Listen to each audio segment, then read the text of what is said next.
Now that we have learned the basic concepts of multithreading regarding how we can create threads and how we can wait for threads to complete using the join keyword, etc. Now it's time to learn about the important concept of thread synchronization. So let me create a package to write the code.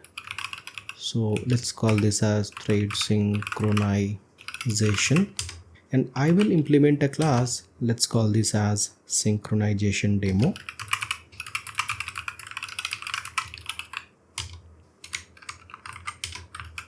So here is what I want to implement in this class. I want to have a counter variable that will be initialized with 0, and I will be using two threads to increment this number up to certain times, and in the end I will check the final value of the counter variable.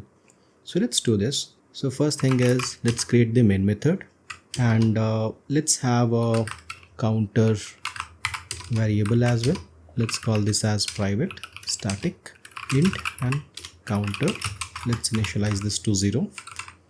Let's create two threads. So as seen in the earlier video that we can create threads in line using the lambda expression. So let's do that. And in this thread, what I want to do is that I want to increment the value of counter, let's say 10,000 times, and let's call this as counter plus plus. Let's do the same using another thread. So I have a code template that I could make use of, so that will save me some time to type the code. Again, let's have this for loop run 10,000 times, and those many times we will increment the counter variable. Then in the last, what I will do is I will start these two threads. So let's name this as 2. Oops. And 2.start. And before printing the final value of the counter, I want to make sure these two threads are completed. So the way to do is I would call join on this. So let's surround this with try catch. Let's duplicate it, and let's call the same for thread 2 as well. And finally we could print the counter value. Now let's run this one and see what is the outcome like. So let's run this and see the output. So the output that we have is 16,583. But what we expect ideally is that since this thread is executing it 10,000 times and this thread is running this for 10,000 times, then effectively it should have been 20,000, right? But that is not the case. What we are having is 16,583. How about let's run it one more time, and this time we are getting a totally different number. Let's run it one more time and we are getting a totally different number. So this is not correct, right? Then how can we correct this? So even before we learn how can we correct this, it makes sense to learn why this is happening. So the reason for this behavior is something called as a non-atomic operation. So what exactly is a non-atomic operation? Well, what we see here is we are incrementing the counter variable. Counter is counter plus 1. Even though it appears as if the counter variable will be incremented by 1 in one shot, but that is not the case under the hood. Under the hood, what will happen is first the counter variable will be loaded in the memory, then it will be incremented by 1, then this will be assigned back to the counter variable which is holding this particular value, and that is where we set the variable value back to counter plus 1. So essentially this is consisting of 3 steps. So the first step you could think of it as load, second step is the actual increment, and then set back the value.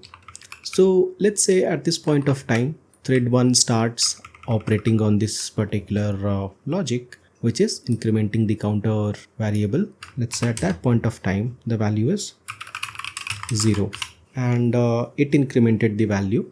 The incremented value became as 1, And now it's time to apply this value, incremented value, back to counter variable. But at the same time, thread 2 came into the picture, and what it did is it said, hey, let's load the value for counter, and it found that the counter value still is 0, and then it went ahead. So let's call this as this being the operation by thread 1, and now thread 2 came into the picture. It said, hey, let's load the value for counter, and it is 0. And what I'll do is I'll increment the value. So after incrementing the value, it became as 1, and this is where we have thread 2 doing this operation. So effectively this value should have been 2 by this point of time, but unfortunately, since the time at which this thread 1 could have set the value as 1 and applied that value back to the counter variable, and that is where the thread 2 came and it intercepted the execution, and it found out that the value was 0, it incremented it back to 1. What should have been a 2 here, that is still 1, right? So this is the inconsistency, and this is the inconsistency due to which we are seeing this error, that we are not getting the final value of 20,000 here, rather we are stuck at some lesser number.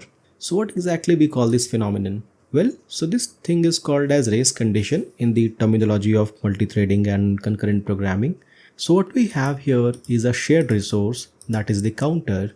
We have two threads working on the same shared resource, and these kind of scenarios lead to inconsistencies, which are called as the race conditions. So how exactly can we fix this? So the way to fix this is, if you have different counters on which these two threads could work on, then probably this could work on one counter, this could work on another counter.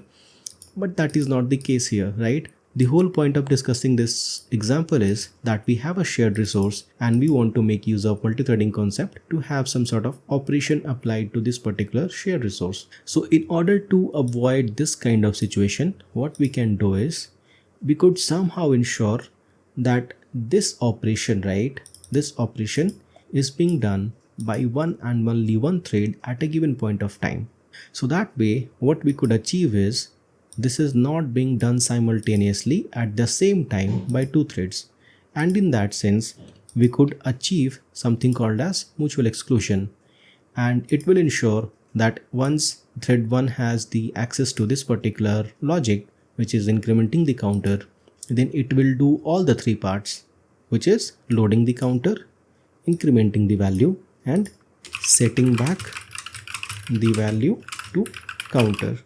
So now counter has 1, and once thread 1 is done with its execution, then the other thread could make use of this particular shared resource in its own execution.